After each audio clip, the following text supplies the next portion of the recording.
Okay, it's recording.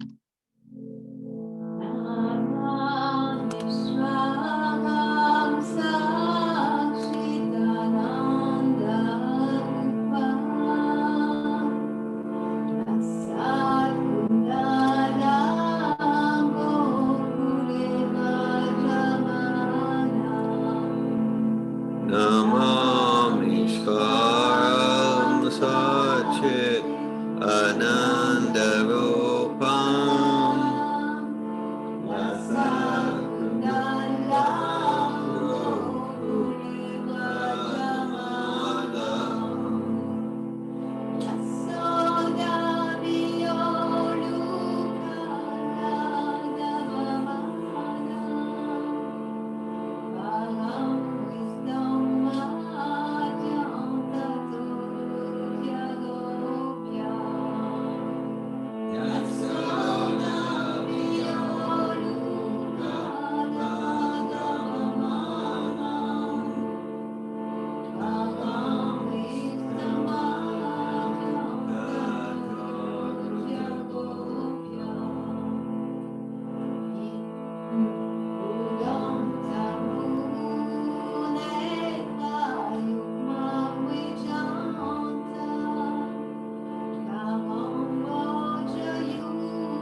Shishira Damodar ki jai.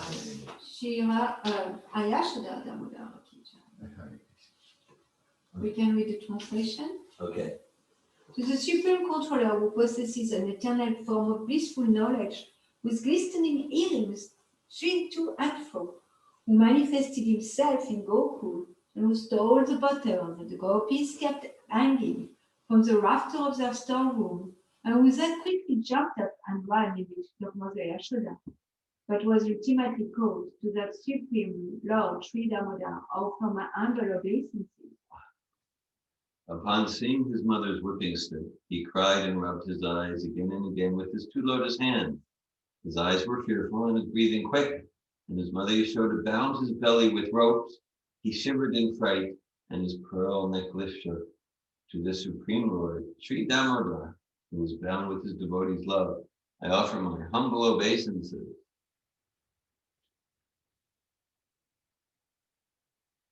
Atmananda, you want to read the number 3? Hey, Kelly. Do you want to read? Do you know that song, Kelly? I don't think I have anything to read with me that I can read. Those super excellent pastime of Lord Krishna's baby who drowned the inhabitants of Gokul in pools of ecstasy. To the devotee who are attracted only to his majestic aspect of Narayan in Vaikuntha, the Lord hearing reveals, I am conquered and overwhelmed by pure loving devotion. To the Supreme Lord Damodar, my obeisances hundreds and hundreds of times. Oh. O Lord, although you are able to give all kinds of benedictions, I do not pray to you for liberation, nor eternal life in Vaikuntha, nor any other boon. My only prayer is that your childhood pastimes may constantly appear in my mind. O Lord, I do not even want to know your future or Paramatma. I simply wish that your childhood pastimes may ever be enacted in my heart. O Lord, the cheek of your blackish lotus head, which is encircled by locks of curling hair, I've become reddened like being barefoot to Mother Yashoda's kissing. What more can I describe than this? Millions of opulences are of no use to me, but may this vision constantly remain in my mind. O unlimited Vishnu, O Master, O Lord, be pleased upon me. I am drowning in an ocean of sorrow and I'm almost like a dead man. Please shower the rain of mercy on me, uplift me and protect me with your nectarian vision. O Lord Damodar, in your form as a baby, Mother Yashoda bound you to a grinding stone with a rope for tying cow. You then freed the sons of Kuvera, Manigriva, and Nalakuvera, who were cursed to stand as trees, and you gave them the chance to become your devotees. Please bless me in the same way. I have no desire for liberation into your effulgence. O Lord, the entire universe was created by Lord Brahma, who was born from your abdomen, which was bound with a rope by Mother Yashoda. To this rope, I offer my humble obeisances. I offer my obeisances to your most beloved Srimati Radharani and to your unlimited pastimes. Sri Damodar Astakam ki jai. Sri Radha Damodar ki jai. Hare Krishna.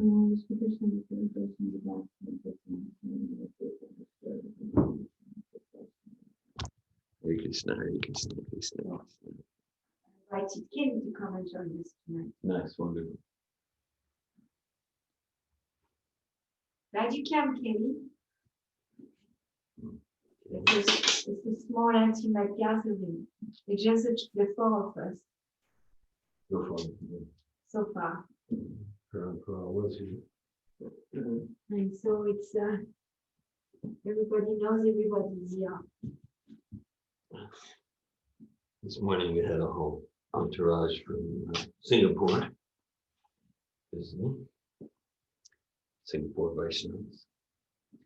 And Hare Krishna, Hare Krishna, Krishna Krishna, Hare Ram, Hare Ram, Ram Ram, Hare Hare.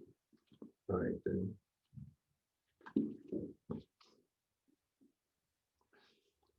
Om Namo Bhagavate Vasudevaya.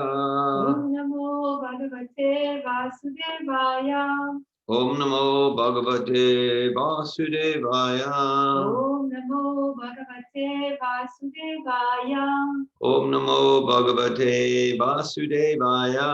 Om Namo Bhagavate Vasudevaya. Hare Krishna. So today is November 18th, 2020. It's the anniversary, it's the 43rd anniversary of Srila Prabhupada's Disappearance Day. And so, well, materially, generally speaking, we celebrate, have parties if someone is born, and then it's considered sad and bad if they die. Now, on the spiritual platform, Krishna says, Janma karma chame divyam evam yuvati tatata chaktadev pranajamanati mamati sorjuna.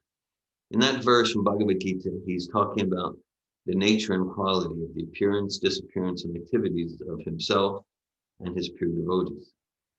And importantly, Jopi Samadhyayatma, Bhutanam Ishvara Prasan, Prakritim Samadhishta Sambhavam Yatmamaya. It's important to understand that the appearance and disappearance of the pure devotees of God, they're pastimes, that they're not like forced. That's why technically we use sometimes Prabhupada uses the term birthday, things like that. But technically we use the term appearance day for appearance and disappearance day, because it's not an ordinary birth and death forced by the desires and karma and the material context of birth, death, old age, disease. And that's really like gets at the essence of spiritual life. The essence of spiritual life is to get that this whole sort of spirit soul entrapped in a material body, forced birth, death, old age, disease, that whole cycle of samsara. This isn't good. That summarizes it all. Right. Yeah. Sometimes we want to reduce things. And that's really, that gets at the essence, that's the ABCs of spiritual life. Yeah. And so now, okay, when like a pure devotee like Jesus or Srila Prabhupada, when they come, that their, that their appearance and disappearance, it's a co-creation with God for a particular mission. And all of their activities, including the death, it's meant for our benefit, for our transcendental realization. Okay. And so it's of a different quality. Now, and that's why, in one sense, it's a holiday. It's a celebration, birth, appearance, or disappearance. In another sense, of course, there's cause for sadness. So we're going to read a bit about that here. I'm reading an excerpt here. Srimad Bhagavatam, Canto 1, Chapter 9, entitled The Passing Away of Bhishmadev. Text 46. This is Canto 1, Chapter 9, Text 46. The Passing Away of Bhishmadev. So I'll just read through the Sanskrit. Tasya nirharanadini samparai tasya bhargava yudhishthira karayitva muhurtam dukito bhavat. Translation. O descendant of Bhrigu Shanaka, after performing funeral rituals for the dead body of Bhishmadev, Maharaj Yudhisthira was momentarily overtaken with grief. Purport. By His Divine Grace, Sri Bhaktivedanta Swami Prabhupada. Bhishmadev was not only a great family head of Maharaj Yudhisthira, but also he was a great philosopher and friend to him, his brothers and his mother. Since Maharaj Pandu, the father of the 5 brothers headed by Maharaj Yudhisthira, had died, Bhishmadev was the most affectionate grandfather of the Pandavas and caretaker of the widow, daughter-in-law Kunti Devi. Although Maharaj Dhritarashtra, the elder uncle of Maharaj Yudhisthira, was there to look after them, his affection was more on the side of his 100 sons, headed by Duryodhana. Ultimately, a colossal clique was fabricated to deprive the 5 fatherless brothers of the rightful claim of the kingdom of Hastinapur. There was great intrigue common in imperial palaces, and the 5 brothers were exiled to the wilderness. But Bhishmadev was always a sincerely sympathetic well-wisher, grandfather, friend, and philosopher to Maharaj Yudhisthira, even up to the last moment of his life. He died very happily by seeing Maharaj Yudhisthira to the throne. Otherwise, he would have long ago quitted his material body instead of suffering agony over the undue sufferings of the Pandavas. He was simply waiting for the opportune moment because he was sure and certain that the sons of Pandu would come out victorious in the battle of Kurukshetra, as his lordship Sri Krishna was their protector. As a devotee of the Lord, he knew that the Lord's devotee cannot be vanquished at any time. Maharaj Yudhisthira was quite aware of all these good wishes of Bhishmadev, and therefore he must have been feeling the great separation. He was sorry for the separation of the great soul, and not for the material body which Bhishmadev relinquished. The funeral ceremony was a necessary duty, although Bhishmadev was a liberated soul. Since Bhishmadev was without issue, the eldest grandson, namely Maharaj Yudhisthira, was the rightful person to perform the ceremony. It was a great boon to Bhishmadev that an equally great son of the family undertook the last rites of the great man.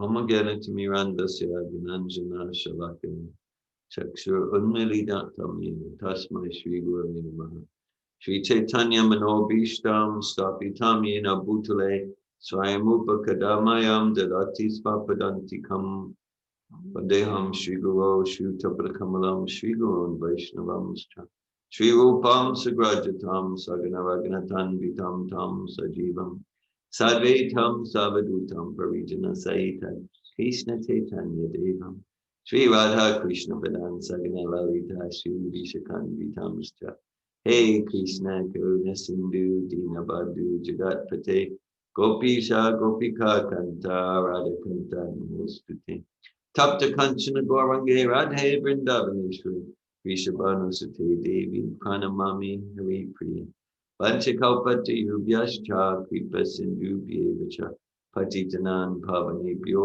Vaishnavebhyo Namo Namaha Jai Sri Krishna Chaitanya Prabhu Nityananda Shri Advaita Gadadhara Shri Vasari Gaura Bhaktivinoda Hare Krishna Krishna Krishna Hare Hare Hare Rama Rama Rama Hare Hare Nama Om Vishnu Padaya Krishna Prasthaya Bhutale Srimate Bhakti Vedanta Swami Niti Nami Namaste Saraswati Devi Gauravani Pracharini Devashesha Shunyavadi Paschatya Deshatarine Tasya Nadini Samparetasya Bhargava Yudhishthira Karayitva Mohotam Dukito Bhavat.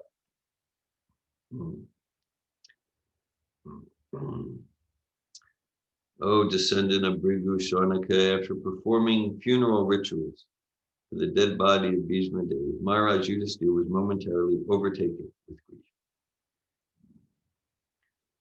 Can you get me the pre-65 first canto that's right there behind me? Thank you. Just wanted to read something from it real quick. Hare Krishna, Hare Krishna, Krishna Krishna. First canto, you said? Yes, pre-65. Not there.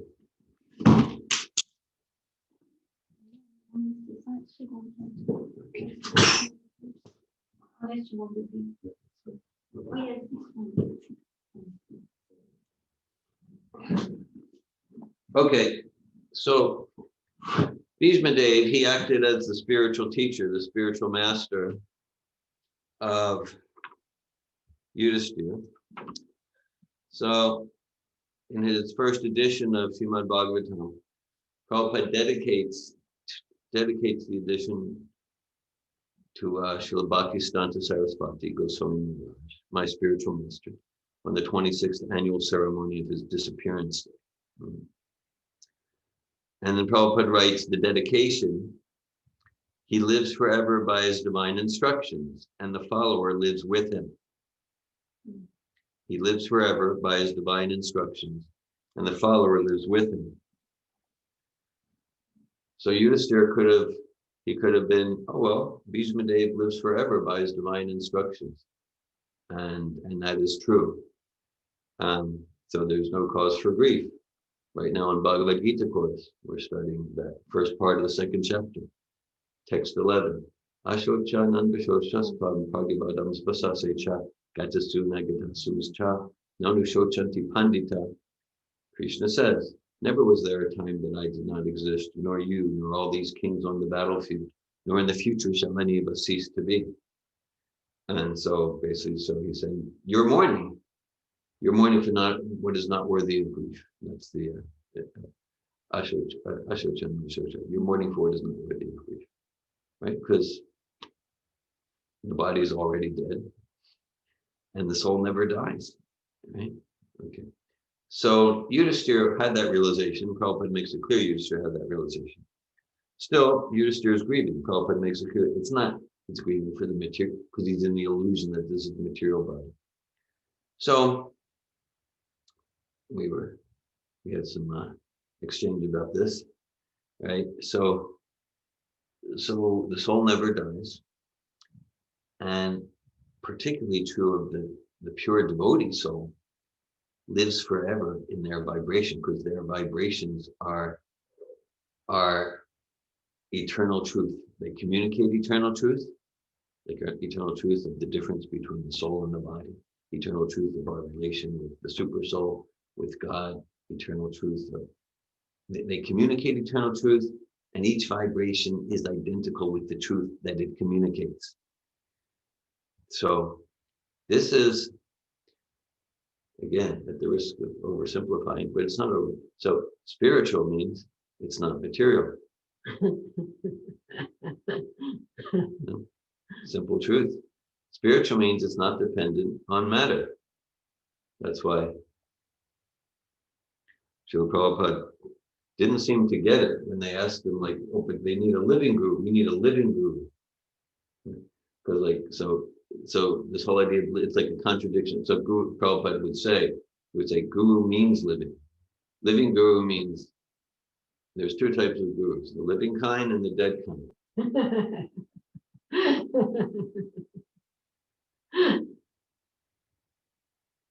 Okay. Which one will I choose? Such a tough choice. So there is no dead guru. The actual spiritual teacher is eternal. So spiritual means that the transmission of transformational, life-changing spiritual knowledge, not just knowledge cognitive, but vigya, realized knowledge that impacts the soul. The transmission of that is not dependent on anything material. It's not dependent on whether we're 2 feet away from each other, or 20 feet, or a whole football field away from each other, or even if we're not on the same planet at the same time, even trillions of light years, right? Nothing, there's no material physical condition that limits the transference of spiritual knowledge. If there was anything physical, geography, logistics, that gets in the way, then it's not spiritual. So this is a key point, often missed, very, very key point. So that's why Prabhupada emphasized that Vani means association through vibration. Association, he would call it vibrational association. He would call it preceptorial association. But that's much more important than physical presence or physical association. And on that basis, our purpose, our mission is to support people to develop their direct personal relationship with Srila Prabhupada as their current and direct link to the line of pure spiritual teachers, starting with Sri Krishna himself. And that happens, and that direct personal relationship develops. Well, we qualify ourselves to relate with the pure devotee through a humble spirit of devotional service, a humble heart of devotional service. Tadviti pradipatena praprashnena shivaya upadekshanti teginam gyaninas tadvidarshi. And through that humble spirit, submissive inquiry, not blind following, submissive inquiry. Actually, I was just listening to a lecture today that Prabhupada gave in Auckland, New Zealand, of all places, of all places. And Prabhupada gave a lecture in Bhagavad Gita, chapter 2, text 13. So we have someone present here from Auckland, New Zealand, of all places. And so Prabhupada was speaking, and then at one point, and apparently it was like new. I mean, there were apparently his students were there, and also there were newcomers. It was like a program for newcomers. And then, and at one point, so Prabhupada speaking in a very animated, lively. At one point, he says, "Can't you sit properly?" He's speaking to a newcomer, and the person was taken aback, and it was, yeah. It's all. I said, like, maybe the person was kind of like lying on his side, not that he had a disability or something. And Prabhupada could tell it was just this kind of casual, arrogant defiance. He said, "Can't you sit properly?" And the person was taken, "What?" Because everyone else was sitting, like nice ladies and gentlemen. And then, so Prabhupada he just continued on. And then he completed the lecture, and then there were questions and answers. And then there were questions and answers. Nice, intelligent questions and answers from New Zealanders. And then okay, and then there's another question and answer, and then Prabhupada said, "I'm not going to take your question until you sit respectfully." And then he went on, took someone else's question, like that. And then it's coming towards the end, and then Prabhupada says, "Okay, what's your question?" And apparently, my sense was maybe a young man in his 20s, maybe early 30s, like that. And then he asked a bit of a spaced out question, but Prabhupada honored it and responded to it with philosophy, like that. And then, so it was the principle that with the arrogant mood, well, first of all, there's a wall there, right? Like I'm closed down to receive knowledge from you because I know better. And he would do it like that. So, okay. And then, and at one point, Prabhupada, because Prabhupada said, like I said, I don't want to waste time with this. And like, it wasn't mean or nasty, just, I don't want to waste time with this. There are serious people here who are ready to give and receive knowledge. But then apparently, the young man, he adjusted his body position to respectful. And then Prabhupada was proactive. "Okay, what's your question?" And then it was an exchange. So by a submissive attitude, not blind following, not humiliated, but humble, then we prepare ourselves to receive transcendental knowledge. And that reception of transcendental knowledge, it's not dependent on physical presence. It's not dependent on physical presence. Prabhupada would say so many quotes like, "I will live forever in my books," that basically we qualify ourselves by dedicating ourselves to serve. That's what Prabhupada would say, that his formal initiation was 1933, but his real essential initiation was 1922, when he first met his spiritual master and dedicated his life to his spiritual master's mission. He said that was the real initiation. So that's the real initiation. We dedicate ourselves to serve Prabhupada in his mission. That's the initiation. And then the formalities, it's also part of the process, but it's not an essential part of the process. Okay, so spirit is not dependent on matter. Bhishmadev is eternal, his instructions are eternal. Yudhisthira could have gone there, but he didn't. Yudhisthira, it says, so Sutra Goswami is saying that Yudhisthira experienced momentarily overtaken with grief. Okay, so it's very human. It's very human. So just as God, Krishna, appears and manifests in different forms, so does his pure devotees. So adopted this to turn the Srila Prabhupada's pre-November 14th, 1977 Bapu form. Bapu means like physical that we see with our eyes like that. And then it's not true to say his Bapu form is no longer available, because Prabhupada made it abundantly clear he's fully present in his Murti. How much do we have the eyes of transcendence to realize that is another question.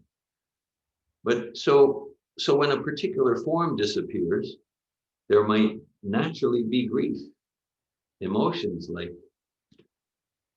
I will hit my head against the rock, and where has Raghunath Das Goswami gone? And like that. Just like examples we give in these discussions. Just like someone might have a Jagannath Baladev and Subhadra deities in their home. And then in another home or temple, there's Gaurnitai deities. And in another home or temple, there's Radha Krishna, like that. And so let's say someone's gone from home, they're Jagannath deities, they're gone for 2 months. And there is no difference between Jagannath and Lord Chaitanya. There's no difference between Jagannath and Radha Krishna. At the same time, while so much appreciating the association of Radha Krishna, where I'm gone for 2 months, I might be missing the Prabhupada Murti in my home. Yeah. Right? Yeah, for example.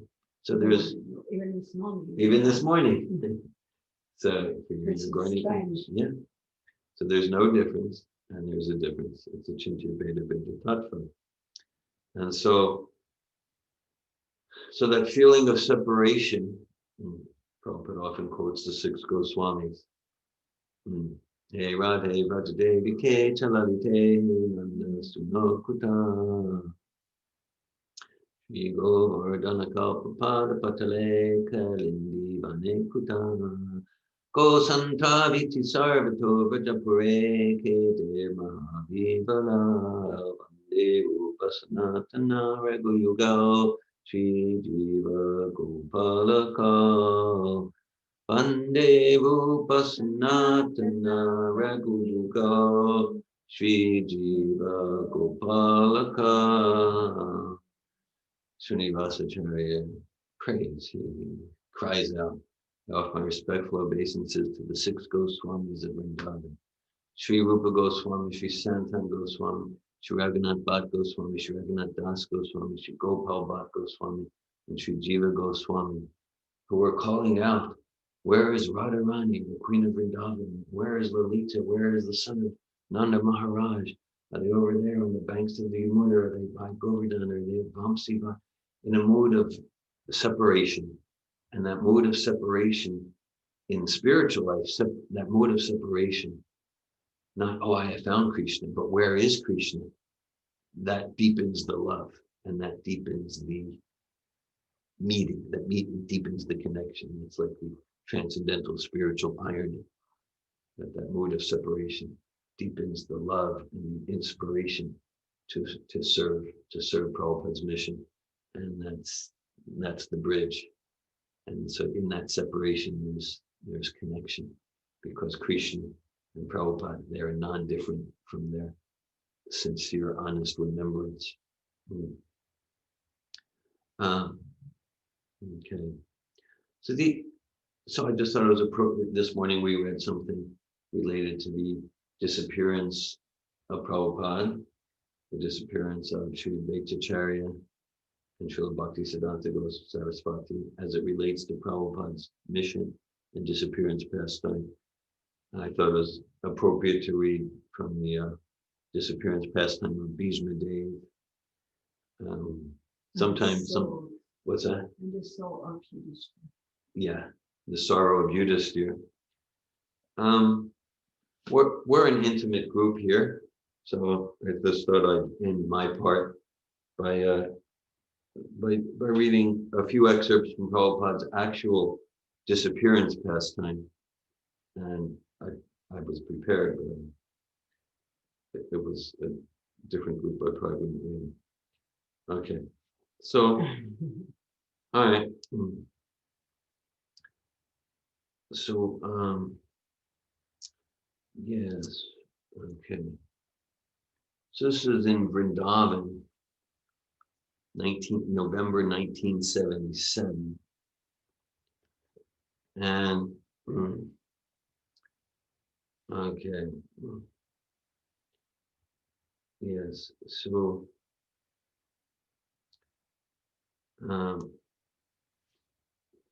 let's see here.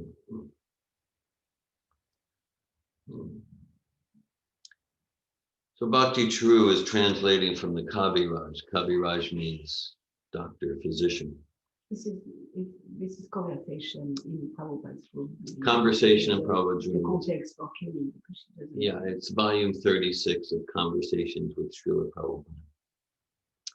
It's a transcript of recording Yes. of recording of conversation. So that was just a few days before. Yeah, he passed away November 14th. So this is November 8th. So Bhakti Charu says, the doctor says, from pathological point of view, there's nothing wrong. Kaviraj, general condition, good. Oh. Bhakti Charu, his condition of the heartbeat is perfect. Tamal Krishna, so what is wrong? Bhakti Charu, blood pressure is perfect. Tamal Krishna, that means a spiritual. Then there's a conversation in Hindi between the Kaviraj and Srila Prabhupada. And just to give context, so Bhakti Charu, he understands Hindi, Tamal Krishna doesn't. So Bhakti Charu says, Saturn is having its effect, like at times when he was looking at Srila Prabhupada and having some trouble. When he was something else, and then when the Saturn looks higher from him. Then Tamal Krishna says, but what did Prabhupada just say? Then the Kaviraj speaks in Hindi, because Prabhupada was speaking to the Kaviraj in Hindi. So Tamal Krishna says, but what did Prabhupada just say? Then more Hindi. Bhakti True. He said, how can you define it? How can you explain it? Like the condition couldn't have improved by 10 medicines also. One medicine would become perfect. Tamal Krishna. What did Prabhupada just say? Bhakti True. Prabhupada just said that, this morning his condition was bad, not now. Then Bhavananda says, Prabhupada was complaining of mental distress this morning also. Bhakti True. Srila Prabhupada? Prabhupada. Bhakti True. Srila Prabhupada? Prabhupada. And Bhakti True talks of Prabhupada in Bengali. And Bhakti True says mental distress in English. Prabhupada. Kaviraj, Hindi. Then Prabhupada in Hindi mentions the word poison. Kaviraj. Hindi. Kaviraj is speaking in Hindi to Prabhupada. A devotee says, someone gave him poison here. Then the Kaviraj gives a long explanation in Hindi. Tamal Krishna. Prabhupada was thinking that someone had poisoned him. Adridara, who's Indian body. Yes. Tamal Krishna. That was the mental distress. Adridara. Yes. Kaviraj speaks in Hindi. Tamal Krishna. What did Kaviraj just say? Bhakti True. He said that when Srila Prabhupada was saying that, there must be some truth behind it. Then lots of people start speaking at once. There's some agitation. Tamal Krishna. Srila Prabhupada, Shastri says that there must be some truth to it if you say that. So who is it that has poisoned? Then there's some Hindi, Kaviraj, Bhakti True, and Prabhupada speaking in Hindi. And then a woman says, what did he say? Bhakti True. He said that it's quite possible that mercury, it's a kind of poison, Bhagachi, that Makaradvaj, and then there's Hindi, Bhakti True, Prabhupada, Kaviraj.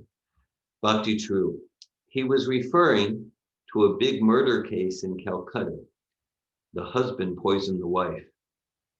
Bhavananda. Oh yes, our lawyer is the. Then Kaviraj speaks in Hindi with Prabhupada and Bhakti True. And Tamal Krishna says, no poison is strong enough to stop the Harinam, Srila Prabhupada. Okay.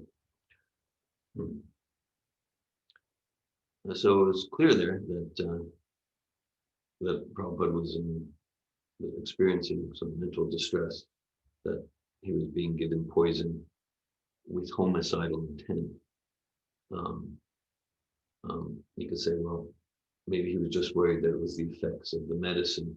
We can see here, though, that they're talking about I'm not talking about medicine. they're talking about a murder case in Calcutta, and if we keep reading, they're talking about a guru of the Shankaracharya Math who was murdered by poison by his disciples. So they're clearly not talking about something accidental like that. And it's clear that those around him, Tamal Krishna, Bhagatji, Bhakti Churu, Bhavananda, Swarup Damodar, they clearly knew that Prabhupada was in distress because he was worried. But he knew that someone was giving him poison with homicidal intent. And then there are versions where you get all the Hindi translation. Yeah. I think it's clear. I mean, it just makes it more clear. Okay. Just makes it more clear.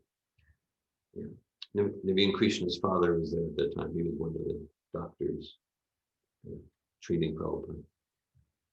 Okay, I'll briefly read one other section. Okay. So I'll read one other brief section, and I'd be glad to hear your comments and realizations.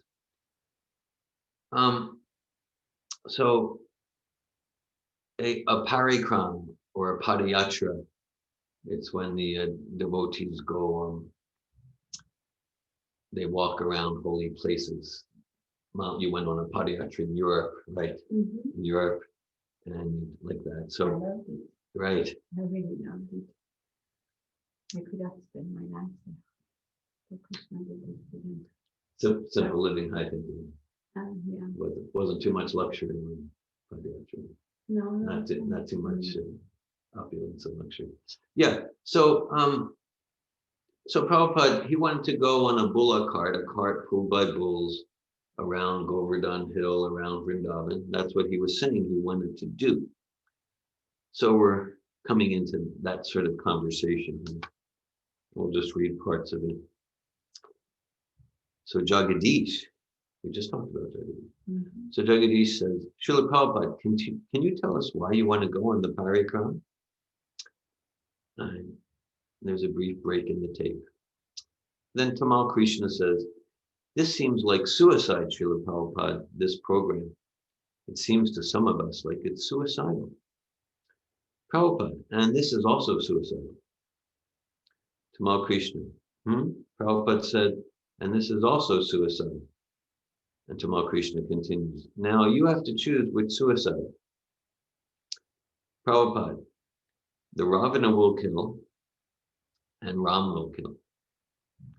Better to be killed by Ram, that Maricha, if he does not go to mislead Sita, he'll be killed by Ravana. And if he goes to be killed by Ram, then it is better. Tamal Krishna, who is this Srila Prabhupada's, who is this Prabhupada's talking about? Devotees, Maricha. Okay. So obviously the whole line, but I'll pause there. So I'd be glad to hear if anyone wants to share any experience, comments, realizations, questions about any of the philosophy we discussed. And again, as we started our discussion half an hour ago, whatever, yeah, that all the pastimes of the pure devotee, they're purifying, not always comfortable.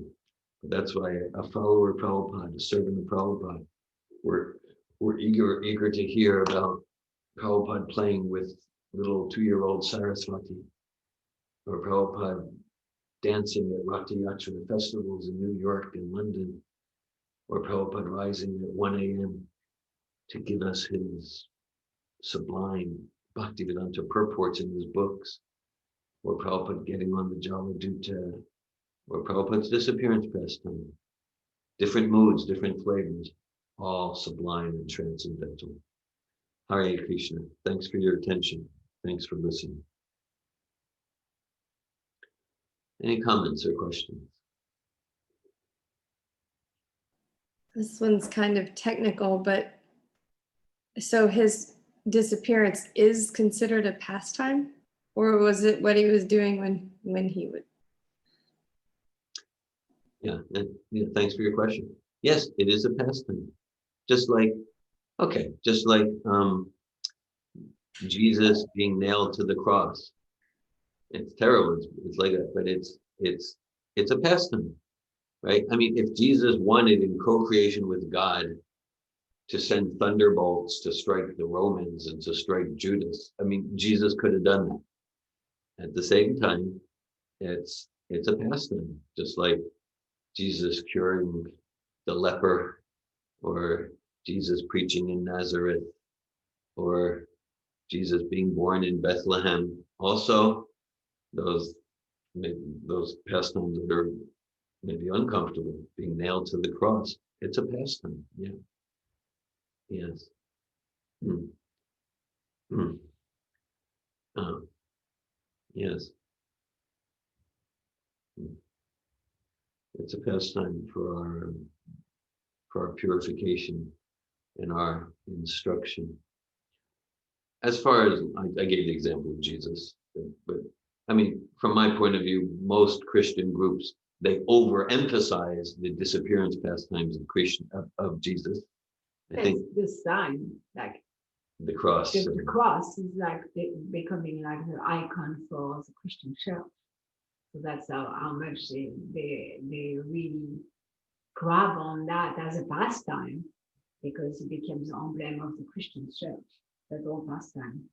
Yeah, right. So it is a transcendental pastime, and just like we don't want to neglect Prabhupada's transcendental disappearance pastime. My point of view is like, yeah, I'd like to have more emphasis on like pastimes of Jesus dancing while chanting the Shema or something. But it is transcendental, and so we don't want to like overly highlight Prabhupada's disappearance pastime. At the same time, we don't want to neglect it or destroy it. And it's an important discussion because in some circles, details and facts of Prabhupada's disappearance pastime have been covered up, concealed, distorted, just lied about. So again, we want the facts, we want the truth about all of Prabhupada's pastimes, including disappearance.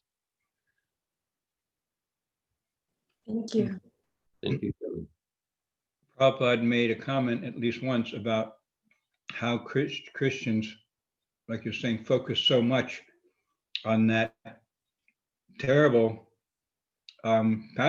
disappearance pastime of Lord Jesus. And you may know the quote. Prabhupada said something about just see how they're worshiping their Lord in a apparently suffering condition. Yeah. I forget exactly the content, the wording, but he was saying he was pointing it out as peculiar, he thought. Yeah, my sense, and of course I'm not wanting to paint with too broad a brush. Everyone who identifies as a Christian has this psychology, but my sense is it's like a way to avoid responsibility. Like Jesus died on the cross for my sins. Okay, I'm good to go now. I can do whatever I want. It's like a way to avoid responsibility. That's my understanding of what's happening here. A lot of that. I think Prabhupada used the expression using Christ as a doormat. I can wipe my feet on him and then I can go and do what I want. He talked about confession quite a bit as well in that regard. People think, well, I can just go confess and then next day I'll go out and do the same thing again.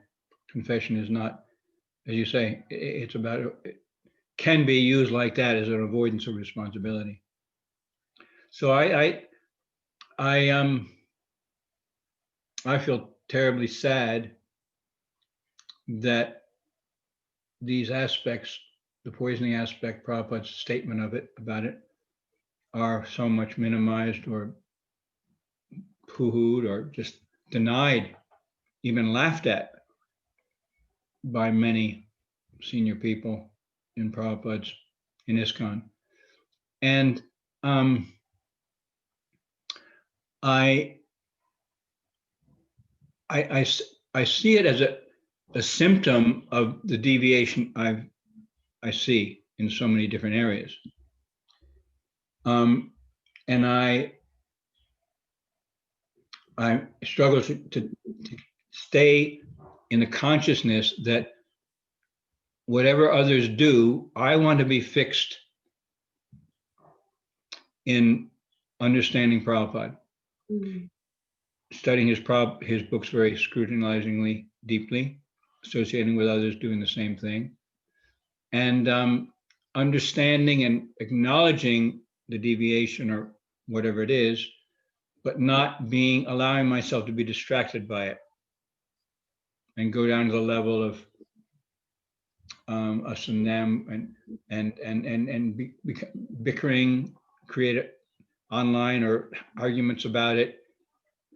So that's today is especially valuable for me in that regard, because I was thinking previously that earlier today, I want to, and you were mentioning about the mood of separation, dear Govinda, before.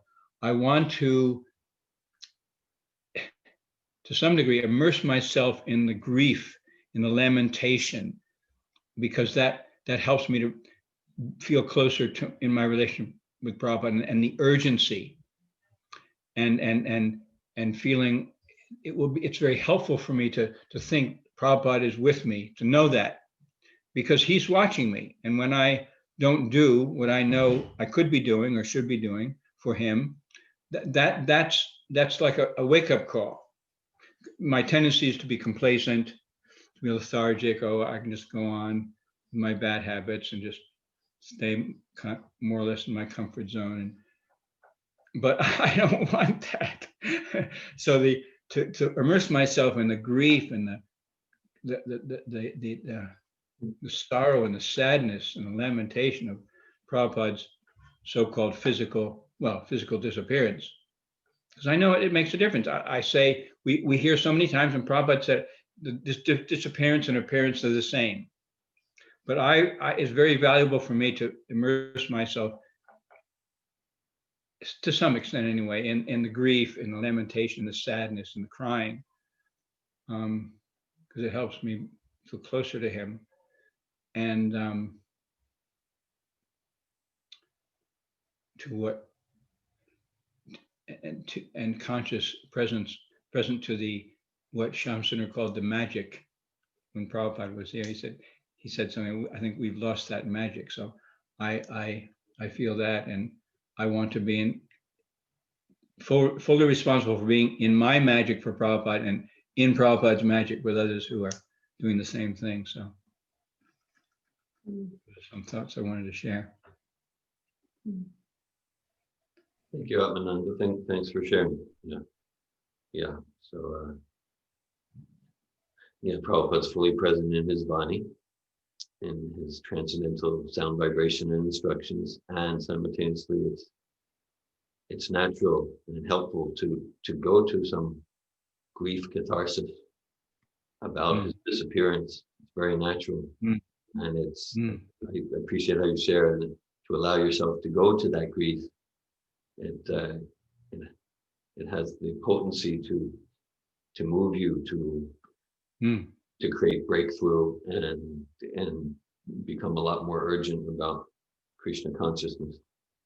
And even though we say, yes, thank you. Even though we say that, yes, Prabhupada is always here, I have no doubt that if he was still physically present, it would make a huge difference for me. And I expect that things within the ISKCON would be very, very different if he was physically present.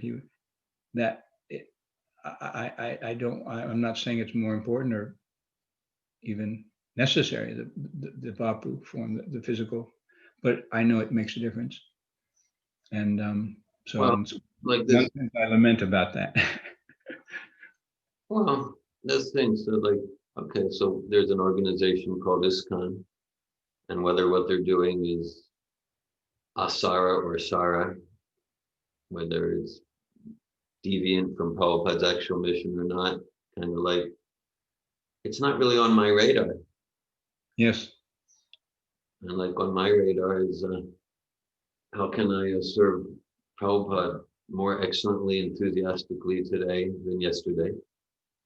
Let me, as you said, let me read his books every day, read his lectures, hear his lectures every day, so that I'm clear on what Prabhupada's actual instructions and missions are. I'm clear in his disappearance pastime. I feel blessed that I am clear.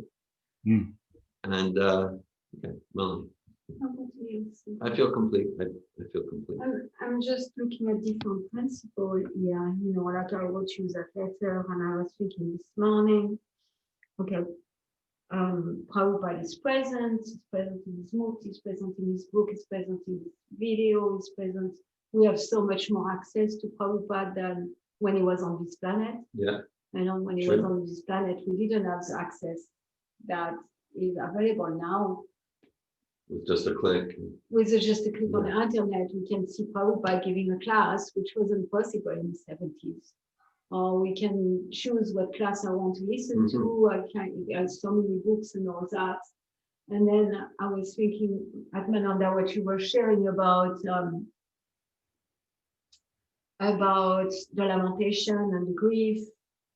And Prabhupada is here. So that's all there.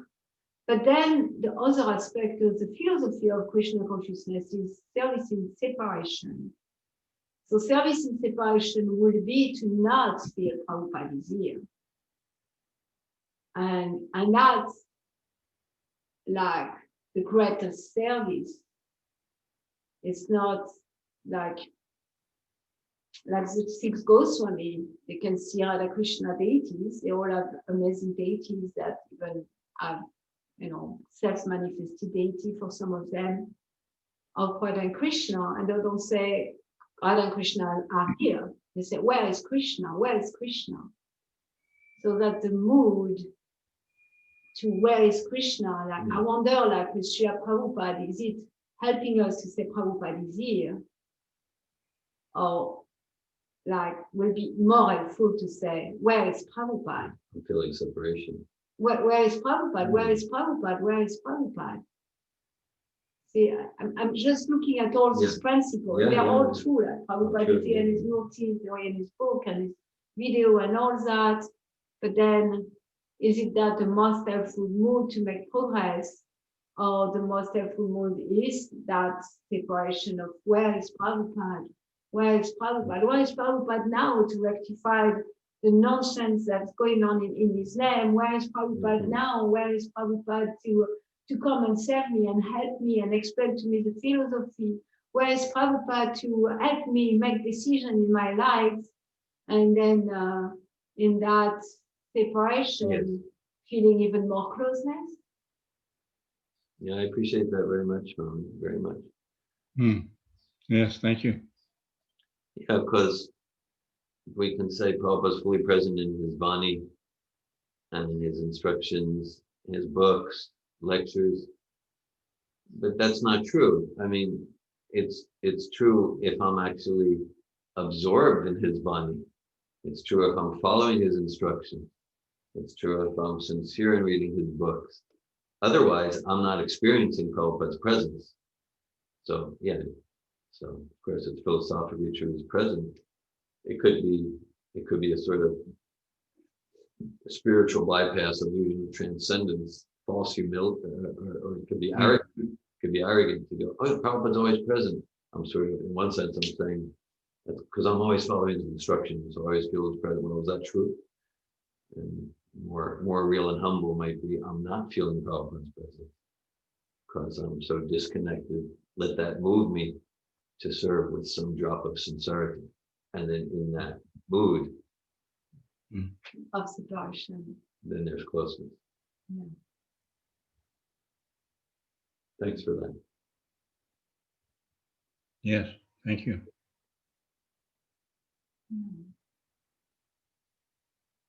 Yeah, I was thinking when you were reading the conversation, I was thinking that during this conversation also, the rest of the time, he was so emaciated, like he was in his bed at that time, couldn't move. And of course, the cabbie said that his heart is okay, his blood pressure, everything is okay, but then it's not okay.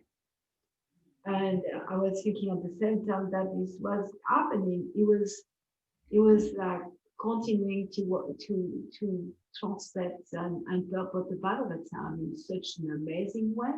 So lucid. And and deep, it's so lucid and deep, and like with a complete vision of spiritual substance. Yeah. And free from any material substance. Yeah. And while he was kind of going through all that agony of pain and even mortal, Yeah. going, imagine like to be trapped in a room and being poisoned by people Who are your caretakers? who are your caretaker and separating you from everybody else who could save you really.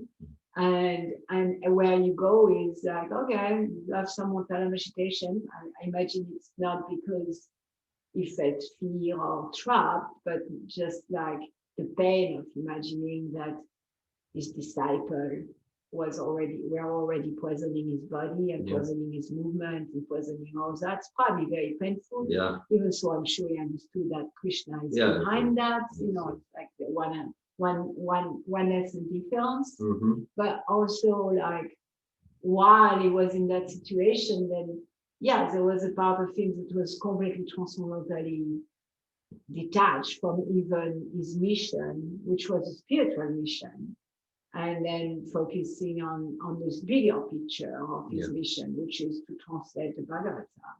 Yeah. And that's so extraordinary to me. Yeah. It's so extraordinary. That's why those pastimes, that's why they are pastimes, because they are extraordinary. Yeah. Like Krishna's pastime It's true. when he killed Putana, they are extraordinary, Yeah. and that's why they are pastime.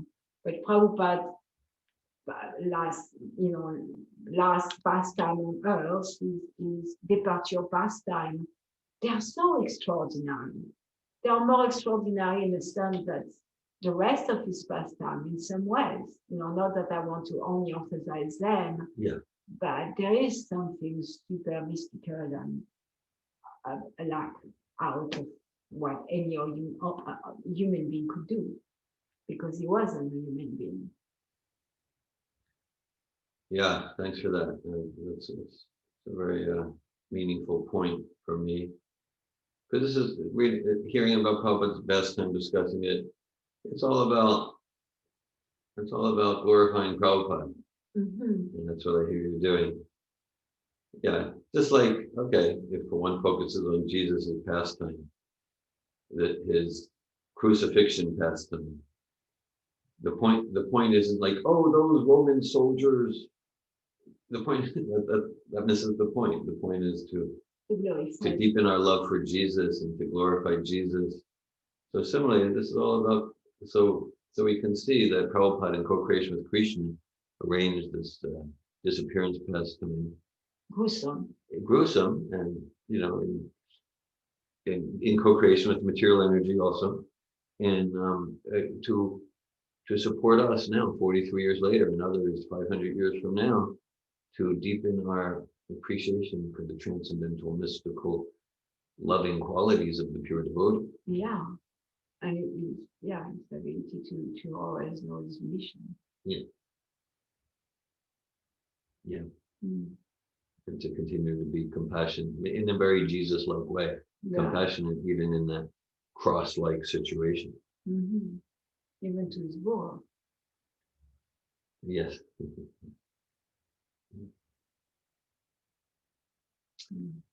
Yeah, I'm feeling gratitude for my introduction to a Krishna consciousness, being so different from Christianity and how Jesus is mostly seen on the cross. And for me, it brings up lots of guilt and shame.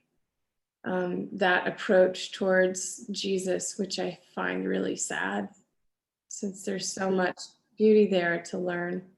So I have a great desire to learn more about him without the Bible, sort of the shame and the damnation and the guilt that seems to be preached around him. And I'm feeling gratitude for you, David, and Marie, and your dedication to following Prabhupada and as it is, and the way that he is sharing it so purely. I feel like humans have such a tendency to, to add bias, whether or not, even if they intend to, that I'm feeling grateful for this more pure approach to spirituality and to Prabhupada and Krishna, even though it seems far, far away from me. I'm drawn much more to Krishna consciousness. I also appreciate the childlike curiosity and the humble, questions, and the freedom to do that, the freedom to ask, even if I'm coming from a place of resistance, to explore and learn and dig in. And so I'm appreciating being here on his Prabhupada's Disappearance Day, and that we don't dwell on it. That and I also appreciate Atmananda wanting to connect with the grief and really find that separation, which draws you back in again. And yeah, I'm happy to be here. Thank you for the invitation, Marie.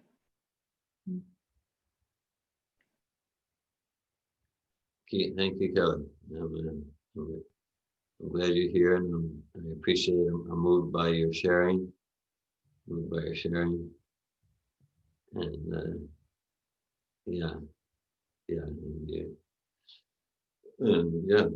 you're always welcome to ask questions.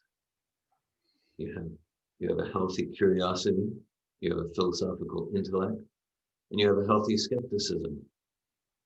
You do. Yeah, it's not like this kind of like arrogant, walled up cynicism, because you're intelligent, you have doubts, you have questions. So that's enlivening for me. I appreciate that about you. Your openness to receiving my questions also draws me to ask you questions. You seem to light up a little bit when I so that's more inspiring as well. Thank you. Hare Krishna. Hare Krishna. Yes, I'm also grateful for your presence, Kelly, and your sharing. 'Cause for me, there's life there. That curiosity, that seeking, spiritual seeking is so inspiring. In terms of bringing up doubts, before my mother passed away in September, I was reading bits of the beginning of the Power of Bhakti book, and Dominique's describing her journey, Damayanti describing her journey, and it was especially poignant when she asked you, dear Ruin, a question about, is it possible that all this realization or this philosophy or that it's all. Do you remember what you answered?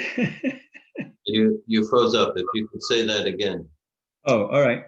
Damayanti asked you the question when she was Dominique in that progression, that different conversations you were having, and she was sometimes challenging. She asked you at one point, is it possible that all the ideas and your realizations and your thoughts and vision in Krishna consciousness, it's all in your head? Would you consider that possibility? Right, and I said, yeah, I'm open to that. Are you open to the possibility that that after you eat a full meal and you feel full, that you're actually not full, something like that, right? Yeah, I think you said, yes, I'm open to that, sure. And would you be open to the possibility when a scientist goes into the lab and he combines 2 parts hydrogen, 1 part oxygen, and he gets water, that's all in his head? And when I read that, my mother and I just broke out laughing. She's not very spiritually tuned in, but she got that. That was very powerful. And we laughed, actually practically guffawing for a while. It was so boom, the way you answered that. And then when we calmed down a little, my mother said some very deep questions here. These in the last few weeks before she actually left her body. Wow. Special. That's very encouraging for me to hear. Very encouraging. Nice. You were reading Power of Bhakti with your mother in her last days. Yeah, it's a very inspiring book for me to distribute, because I know the way Damayanti presents, and obviously the exchange and all the development, but especially in the beginning, people, the blurb, what happens when this kind of wife and that kind of husband with their kids invite the Hare Krishnas into their home? What happens? It's that journey, that progression is so easy for people to relate with, the way Damayanti has done it. So wonderful, powerful. Thanks for sharing that, Nanda. Thank you. I encourage you to share that with Damayanti, to write to her about it. I think it would be encouraging for her to hear. Oh yes, I think I've mentioned it to her, but you definitely. There's something else I wanted to share, and I'm not sure what the plan or skip. We have another what, 15 minutes? If we want, yes. If we want. Well, I don't know if you've seen or read this book, A Shower of Divine Compassion. It's a collection of some of Prabhupada's less known writings. And a lot of it is around his feelings of separation from Srila Bhaktisiddhanta. And the grief that I want to kind of relate with or deepen, and appreciation in a positive, progressive mood of being closer and appreciating Prabhupada more. There's something he wrote called Viraha Ashtashtaka, 8 octets in separation from my spiritual master, and that he wrote in 1958, because he was feeling great separation and appreciating how powerful Srila Bhaktisiddhanta's mission was, as is Srila Prabhupada's, it's the same, and also lamenting that things weren't maintained as Srila Bhaktisiddhanta had wanted. So I'd like to read just a few verses, if that's okay. The first octet is called The Flood of Krishna Prema. He says, he's written it all in Bengali, but it's translated. Oh, Srila Prabhupada, you personally suffer to see the suffering of the fallen conditioned souls. On this anniversary of your separation, I feel utterly despondent. Text 2. The ocean of mercy was previously dammed up, but Lord Nityananda himself cut open a channel, thereby releasing an outpouring flood of pure ecstatic love of God. That text is actually a quote from Lochan Das Thakur's Nitai Gunamani. Third text, those devotees to whom the responsibility was given to continue spreading this flood of love somehow became overpowered by Maya and were reduced to simply performing ritualistic Hindu ceremonies for the benefit of materialists.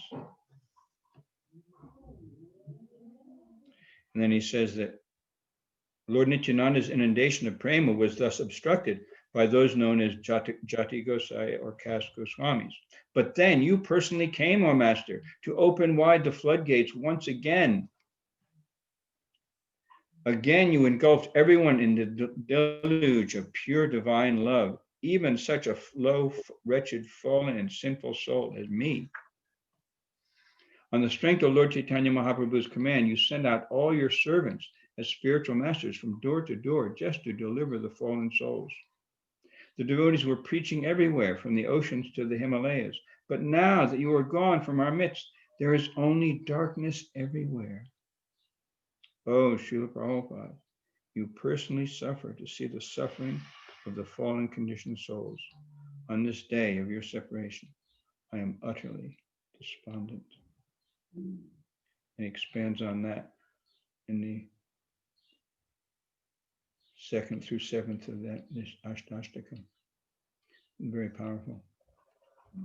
Some of it's directly chastising his godbrothers are and trying to inspire them to take up the mood that they all had when Srila Bhaktisiddhanta was personally present.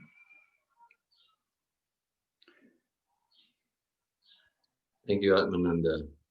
Yeah, thank you. I can very much relate with what he's saying.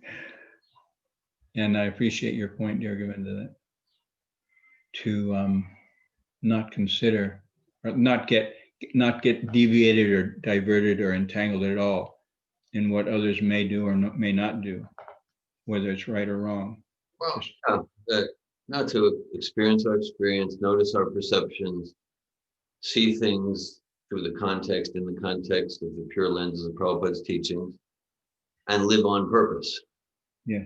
Right? Because like if I'm deviated, like if I stop chanting my rounds or I stop serving with joy and enthusiasm because this one did that and that one did that and that one's not following in this organization, others may have so much nonsense. They might even have evil going on, not just nonsense, evil. And if I'm deviated, then if I'm deviated from me living on purpose in service to Prabhupada, that's 100% my responsibility.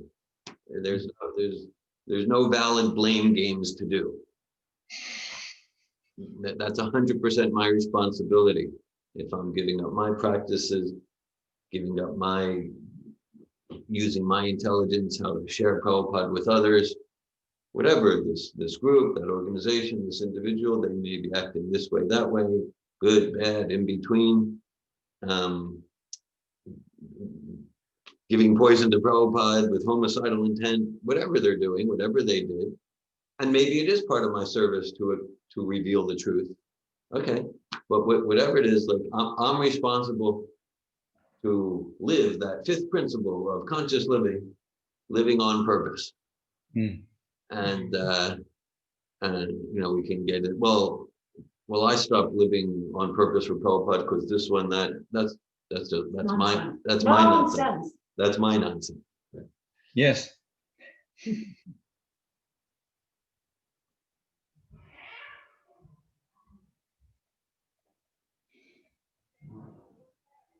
Bhakti Tirtha Swami talked about his exchange with Prabhupada in this regard one time.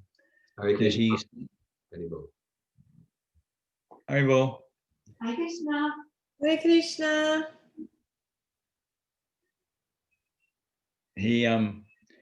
He was more or less complaining, or he was saying to Prabhupada, some of your followers are relating with me on the bodily platform, because he had a black body, Afro-American body. And Prabhupada's response was, well, if you are affected by that, or if you react, I don't remember exact words, he said, then you're the same nonsense. He said if they're seeing you according to the body, that's their nonsense. Yes. Yeah, and if you're disturbed by it, that's your nonsense. Your nonsense.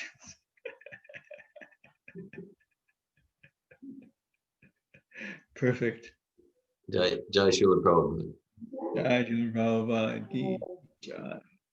Jai. Thank you all for your association. Hare Krishna. Hare Krishna. Thank you. Keep on coming. Thank you. This was wonderful. Hare Krishna. Bye, Bo. Haribol.